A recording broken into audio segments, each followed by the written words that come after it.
All right, sports fans, how's everybody out there doing? William Martin coming at you one more time here on YouTube with another edition of the 300 Pounds of Sports Knowledge Podcast. It's that time of the week, folks. My weekly picks in the world of the National Football League. And I got things started on the right foot last night as I picked the Jaguars to go on the road and get the win against the Jets. And right now, the Jags are surging while the Jets are not. And Jacksonville is zeroing in on a potential division title. Now, with that said, we have some good games on tap for tomorrow. Three for Sunday on Christmas Day, and then, of course, one on Monday night. And with that said, here are my picks for week number 16 in this NFL season. You're going to have the 11-3 Buffalo Bills making the trek to Chicago to take on the 3-11 Bears, and it is going to be biting out there tomorrow afternoon in the Windy City. 9 degrees at kickoff, and of course, this is late December. You think about it, this is football weather. And when the weather gets cold, it comes down to which team can run the football successfully and which team has the better D. We know about Chicago's ability to run the football and the defensive aspect. The advantage has to go to the Buffalo Bills. But I think overall, the Bills are the better team. They're trying to stay a little bit ahead of the Kansas City Chiefs in order to get home field advantage in the AFC. And with that said, I'm going to give Buffalo the edge tomorrow afternoon on the road by the score of 31-20. Now in Cleveland, you're going to have the 6-8 Browns hosting the 5-9 New Orleans Saints, and another frigid kickoff, 11 degrees in Cleveland.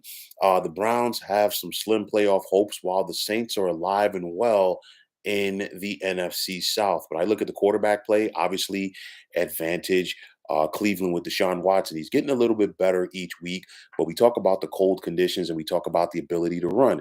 I'm going to give the edge there to the Cleveland Browns once again with Nick Chubb and Kareem Hunt.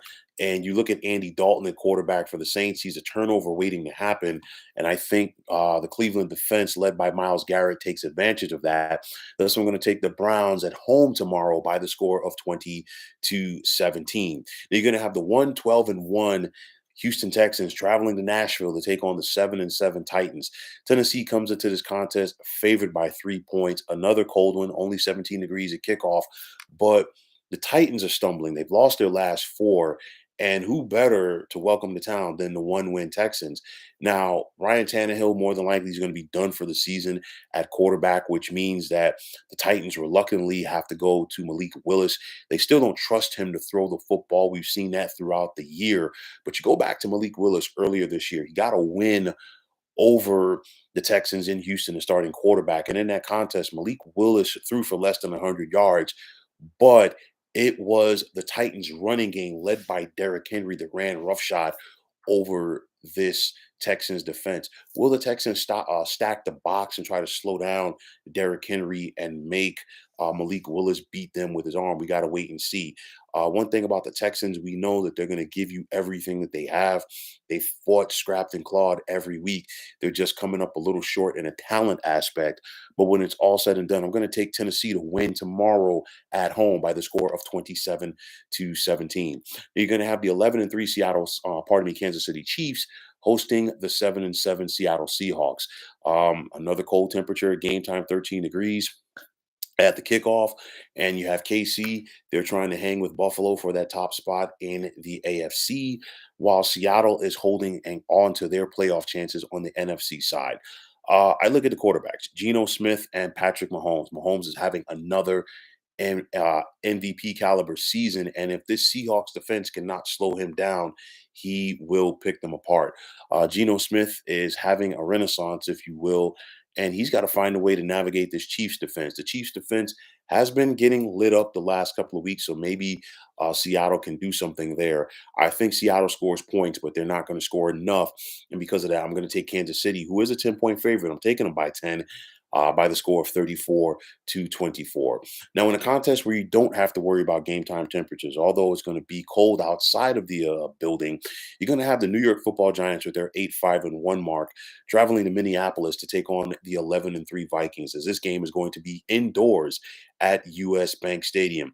For the Giants, of course, they found a way to get a much needed win last week on the road against the Washington Commanders, and in the process, really enhanced their opportunity to make the playoffs. While for the Vikings, will they need another miracle in order to win? And of course, that epic comeback that we saw from the Vikings last week, down 33 to nothing at home against the Indianapolis Colts. I look at the Giants in this game. We know passing wise that their offense is limited, and they got back to running the football effectively with Saquon Barkley last week. Can they do that again? Is it a scenario where the Giants can get it going a little bit more in the dome with their passing attack in this game? We got to wait and see. The bottom line is, what can his Giants defense do against Kirk Cousins and Justin Jefferson and company with this Vikings offense? We got to wait and see. Uh, the Vikings will be game, but the bottom line is it's not enough. Pardon me, the Giants will be game, but it won't be enough. I'm going to take Minnesota at home by the score of 30-20. Now in Foxborough, you're going to have the 7-7 New England Patriots hosting the 10-4 Cincinnati Bengals. And right now, the Bengals are rolling while the Patriots are reeling. And you look at Joe Burrow right now, he is playing some great quarterback. And if the Bengals can protect him and keep him upright, they have an opportunity to get back to the Super Bowl. On the flip side, for the Patriots, that heartbreaking loss last week on the road in Vegas against the Raiders. Can the Patriots overcome that? They're home, but I'm not sure if it's going to be enough, even though it's 16 degrees outside. I'm going to take Cincinnati on the road in this one by the score of 31-19. Now in Charlotte, where it's going to be a balmy 27 degrees, you're going to have the 5-9 Panthers hosting the 7-7 Detroit Lions. Detroit has won 6 out of their last 7. They've improved defensively, and you look at the way that Jared Goff is playing quarterback right now. He's playing the best quarterback of his career since he helped the Rams reach the Super Bowl a couple of years ago. Carolina is still alive and well in the NFC South, but they let a golden opportunity pass them by at home last week against the Steelers, and now they're playing a team right now in the Lions that is rolling, and they have a ton of confidence. I think that's going to be too much for Carolina to overcome, and because of that, I'm going to take Detroit on the road by the score of 27-24. Now, in the battle of the backup quarterbacks in Baltimore, you're going to have Tyler Huntley for the Ravens and Desmond Ritter for the Falcons. A 16-degree game time temperature. The Ravens come in favored by 6.5. I looked at this contest once again: cold weather, who's going to run the football and who's going to play D. Both of those advantages, in my opinion, go to the Ravens in this one.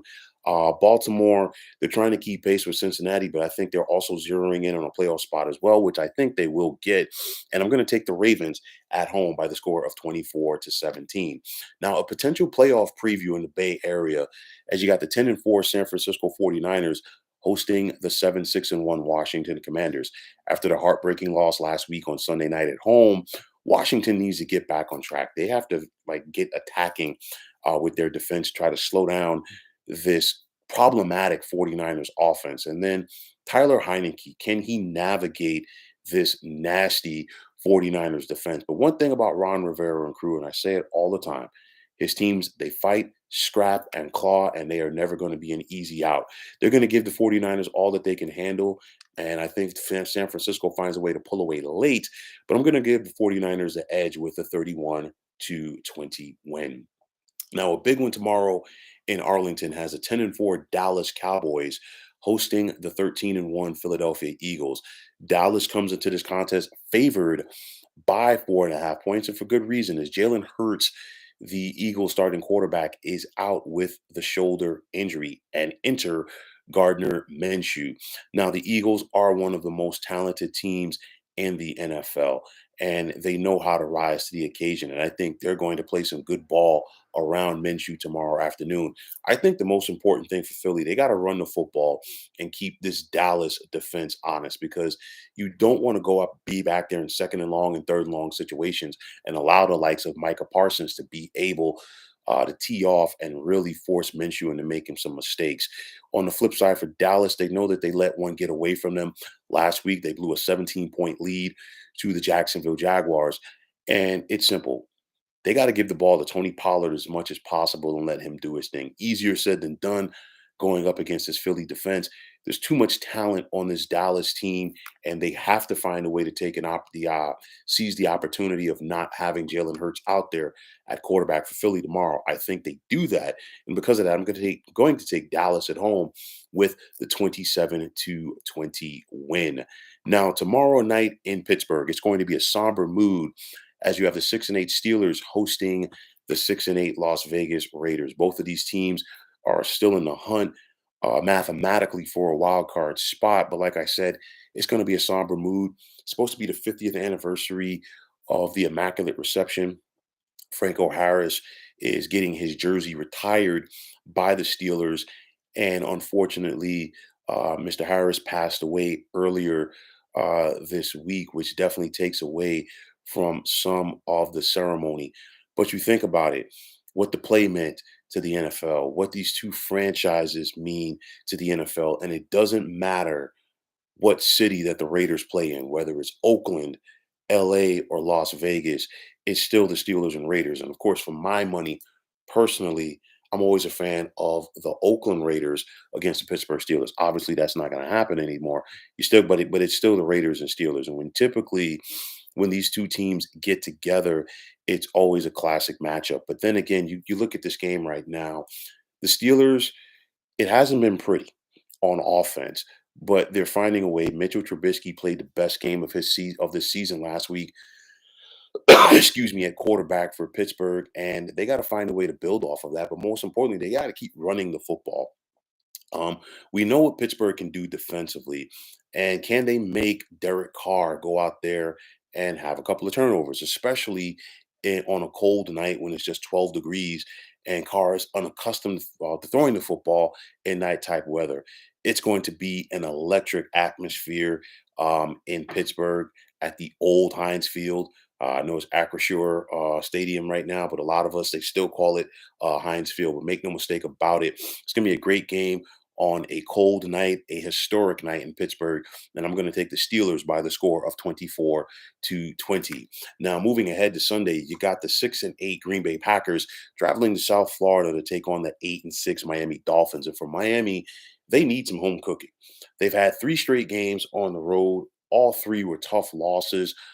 Losing to the Niners, losing to the Chargers, and then losing to the Buffalo Bills. And Miami, they need to get back on track as they want to try to solidify their chances of making the playoffs. Now, for Miami, it's going to be theoretically cold this time of the year, only 53 degrees, but nonetheless, it's still better than a lot of the game time temperatures at other venues this weekend. Of course, with the Dolphins, you think about the talent that they have at the skill positions, and it's all about getting it to the likes of Jalen Waddle and Tyreek Hill. Now, Aaron Rodgers has been banged up, and this offense for Green Bay has been inconsistent. And how will Rodgers fare with the pressure that he's more than likely going to see from this Miami defense on Sunday afternoon? I think the home cooking will do the Dolphins good. They're a 3.5 point favorite in this contest. I'm taking it over because I'm going to take Miami by the score of 27-20. Now, in a game that when it was announced and put on the schedule, a lot of people thought that this could be a potential Super Bowl preview, but obviously that has not been the case. As you got the 4-10 Denver Broncos traveling to take on the 4-10 Los Angeles Rams. Both of these teams have been disappointing, obviously, for a lot of different reasons, but nonetheless, who is going to be up for the challenge? Which defense is going to be able to make enough plays? That's going to be the big thing, whether it's going to be the Broncos or whether it's going to be the Rams in this one. Of course, no Aaron Donald for the Rams, and that really changes things what they do defensively. But can Russell Wilson find a way to navigate against this Rams defense? We have to wait and see. On the flip side, Baker Mayfield, really, this is an opportunity for him to go out there and try to get a job with somebody next year. And I think he's going to go out there and fight, scrap, and claw and do everything he can. It's a scenario where Denver's favored by 3. It's not going to be pretty, but at the end of the day, I am going to take the Broncos by the score of 20-17. Now, on Sunday night, you got the 6-8 Tampa Bay Buccaneers traveling to the desert to take on the 4-10 Arizona Cardinals, and this is a golden opportunity for the Bucks. They come in favored by 7.5. Of course, they have had a disappointing year. They're still in first place in the NFC South. No Kyler Murray at quarterback for the Cardinals. And I think the Bucks just need to go out there and execute from the word go. Too often the Bucks, they've been stuck in the mud, and there's too much talent on this team for them to be 6-8. Will they find a way to seize the moment? We got to wait and see. But when it's all said and done, I'm going to take Tampa by the score of 27-20. And finally, on Monday night, another opportunity for a team to solidify their playoff chances, as you got the 8-6 in Los Angeles Chargers, excuse me, traveling to take on the 4-9-1 Indianapolis Colts. And of course, Matt Ryan has once again been benched, this time in favor of Nick Foles. And will Nick Foles get things going for this Colts offense? We got to wait and see. Justin Herbert and company, they are zeroing in on their first playoff appearance or his first playoff appearance rather. But nonetheless, the Chargers, they've been an enigma all season long as well. Just when you think they're turning the corner, they take a couple of steps back. So you never know what you're going to get from this Jekyll and Hyde team. But I think the Chargers can smell the finish line. And because of that, I'm going to take them on the road with the 31-20 win. So, folks, those are my picks for week number 16 in this NFL season. And as always, I want to take this time out to thank you for tuning into the 300 Pounds of Sports Knowledge podcast here on YouTube. I want to take this time out to thank all of you fine folks out there for tuning in. And if you have not already, please feel free to subscribe to this channel. Now, if you're on Twitter, please feel free to follow me at 300 Pounds of Sports. And like I always say, if you follow me, it'll be my pleasure to follow you right back. There's also the sports discussion group on Facebook at the Sports Depot 365. You can check it out. Drop a line and be a part of one of the better sports debating sites going on social media. So once again, fine folks, my name is William Martin.